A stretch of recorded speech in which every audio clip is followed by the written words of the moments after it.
നിങ്ങളുടെ ഇഷ്ട പരമ്പരകൾ എക്സ്ക്ലൂസീവായി സൺ നെക്സ്റ്റ് ആപ്പിലൂടെ തികച്ചും ഫ്രീ ആയി ഇപ്പോഴേ ആപ്പ് ഡൗൺലോഡ് ചെയ്യൂ. ഇനി സ്വാമിയേട്ടനായിട്ട് ഉണ്ടാക്കാതിരുന്നാ മതി. കണ്ടില്ലനാഥ ഇവളുടെ അഹങ്കാരം. അതിനിപ്പോഴേ എനിക്കൊന്നും ചെയ്യാൻ പറ്റില്ല. അച്ഛനില്ലാത്തത് കൊണ്ട് നിങ്ങളുടെ കല്യാണത്തിന് അച്ഛന്റെ സ്ഥാനത്ത് നിന്ന് ഞാൻ താലി കെട്ടിച്ചതും കൈപിടിച്ചു തന്നതും നേരെ. അതിന്റെ അർത്ഥം ഇവളെ നേരാൻ വഴിക്ക് നയിച്ചോളാന്നല്ല, ആ ചുമതല തന്നെ ഏൽപ്പിച്ചു എന്നുള്ളതാ. കൈക്കരുത്തുള്ള ആണാണ് താനെന്ന് വിശ്വസിച്ചു എന്നുള്ളതാ. എന്താ എന്റെ വിശ്വാസം തെറ്റിയിട്ടൊന്നുമില്ലല്ലോ? സ്വാമിയേട്ടൻ ഇപ്പൊ എന്തിനാ ഇങ്ങോട്ട് വന്നത്? എരുതിയിൽ എണ്ണ ഒഴിക്കാനാണോ? ഞാൻ നിനക്ക് ഇഷ്ടപ്പെട്ടില്ലെങ്കിലേ പൊക്കോളാം. അതിന് ഇവള് വിളിച്ചിട്ടല്ലോ നാഥനിവിടെ വന്നേ. ഞാൻ വിളിച്ചിട്ടല്ലേ. അപ്പൊ ഞാൻ പറയണ്ടേ പോവാൻ? പോകണ്ടത് ഞാനിങ്ങോട്ട് വരാൻ പാടില്ലായിരുന്നു. Really sorry. നീ ഇത് ആവർത്തിക്കാതിരിക്കാൻ ശ്രമിക്കാം. അയ്യോ, ഞാൻ പറഞ്ഞുകൊണ്ട് ഇയാൾ പോവൊന്നും വേണ്ട കേട്ടോ. പറഞ്ഞല്ലോ, ഉണ്ടുറങ്ങി താമസിച്ചിട്ടൊക്കെ പോയാ മതി. Sorry madam. താനൊന്ന് നിന്നെ.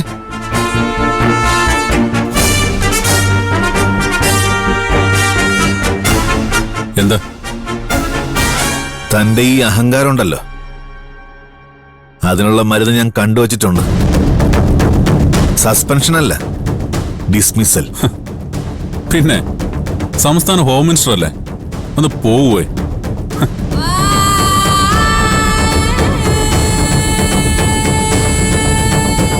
നിന്റെ ബലത്തിലായിരിക്കും അവൻ കിടന്ന് കളിക്കുന്നത്. അയാൾക്കെന്തിനാ എന്റെ ബലം? ഞാൻ IAS കാരിയാണെങ്കിൽ അയാൾ IPS കാരനാ. രണ്ടുപേർക്കും ഒരേ ബലം അല്ലേ?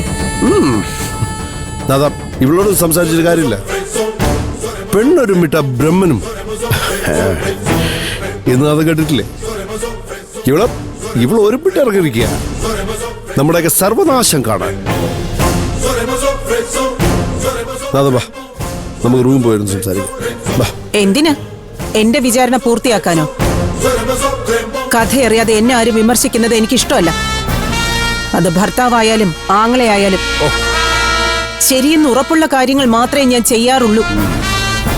ദേ, എന്നെ എന്റെ വഴിക്ക് വിട്ടേക്ക്. സ്വാമിയേട്ടന് മറ്റെന്തെങ്കിലും പറയാനുണ്ടോ? ശ്രീനി, ഞാൻ പോവാ. ഇവള് പറയുന്നത് കേട്ടിട്ടാണോ? അതെ, ഇവള് പറയുന്നത് കേൾക്കണമല്ലോ. ഇവളെയല്ലേ ഞാൻ ആദ്യം കണ്ടത്. ഇവളുടെ ഭർത്താവായ ശേഷമല്ലേ തന്നെ ഞാൻ കണ്ടത്. അപ്പൊ പിന്നെ ഇവള് പറയുന്നതല്ലേ ഞാൻ കേൾക്കേണ്ടത്.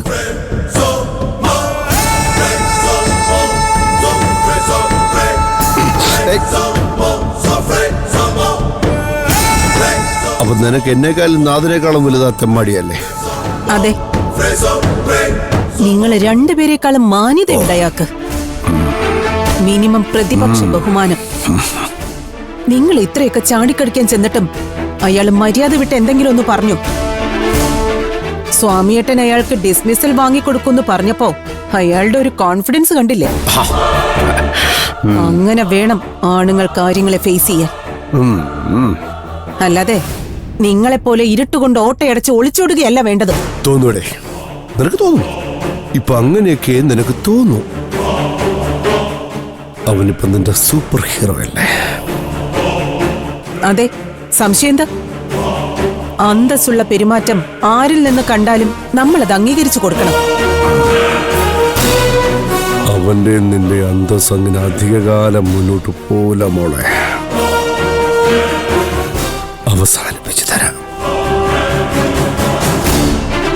അതിന് നിന്നെയൊക്കെ കൊന്നിട്ടാണെങ്കിൽ കൂടെ കൊല്ലൂന്ന് ഞാൻ പറഞ്ഞ കൊല്ലം.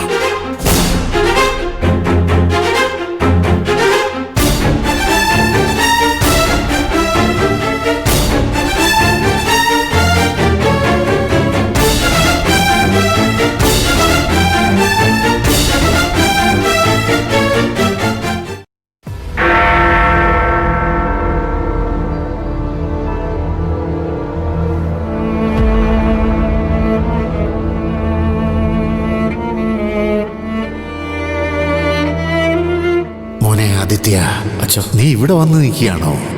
നന്നായി. ഇവിടെ വന്നിരുന്ന് സങ്കടം പറഞ്ഞാൽ മനസ്സിന് വല്ലാത്ത ശാന്തതയുണ്ടാവും. മനുഷ്യന് പറഞ്ഞു തരാനാവാത്ത ഒരുപാട് മറുപടികൾ നമുക്ക് ലഭിക്കും. ഞാനും മനസ്സും അല്ലാതെ പ്രക്ഷുബ്ധമാവുമ്പോൾ ഇവിടെ വന്നിരിക്കാറുണ്ട്. ആരും അറിയാതെ ദൈവത്തോട് ഏറെ നേരം സംസാരിക്കാറുമുണ്ട്.